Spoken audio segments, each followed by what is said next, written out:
tanan, maulay na akong parents. Si mama na rin conception, o si papa Edward conception. Pero dahil kasi nakay mga pangutana sa inyo ha. Ang dahil mga conception. Kung ito yun, yung best na. Question number 1. What was your favorite movie when you were younger? Okay. Nothing Hill. Ikaw. Predator. Number 2. How did you meet your spouse?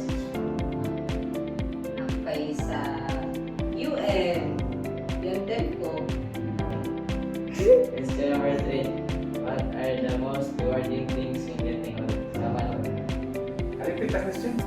What are the most rewarding things about getting older? Rewarding things, for me, kanakuan. Blessing sa Ginoo, ginhatag sa tuwa. May kalawas, mga physical things. Ibangan rin ako sa una nga, karon na naman ang medyo realize. Question number 4. And what are the most important things, important lessons you've learned in your life? Important yung lesson na natin. Ako, first and foremost na ang important things na ako na-learn habang katigulang is first is relationship natin sa ito. And build na din sa kalibutan, is God, honor Him.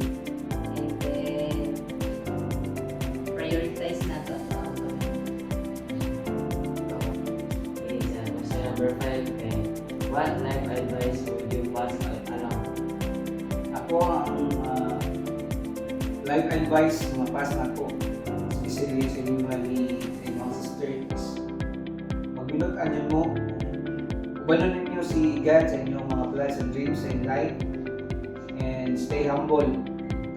Anchor your life in God, yung center sa kuwan niya.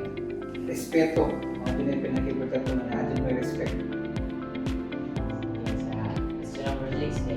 What was the best day of your life?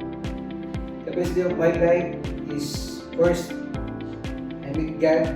Second, I meet my spouse. And next, na ako'y mga anak na gwapo o anak na gwapa. Yeah. Thank you, Lord, kayo. Okay, on. Question number 7. What are you most proud of? Siya yung mas proud ko. Karon kay Juan. Kung asa ta karon, ang sige mo. And layo na siya sa among life sa una, do dili siya dili ta dato, dili ta financially o sa material, pero spiritually nag-grow ta. Sige mo, and that makes our family stick together. What kind of things make you the happiest now? What kind of things that makes me happiest? One, happy ko kung happy ako ang family. Together. As the last question kay, how would you like to be remembered? I would like, gusto na ko ma-remember ko ninyo sa ako ang kwan, discipline. Discipline ako ang mga pakimango sa inyo ma-remember ko ninyo makita ninyo si God sa akong life, ma-reflect si God sa akong life. Let's go to fast talk. Dogs or cats? Dogs. Go! Beach or mountains? Mountain. Sweet or salty? Salty. Book or movie? Movie. Movie! Pizza or burger? Burger. I wish all of you are happy with my video. Thank you. Bye!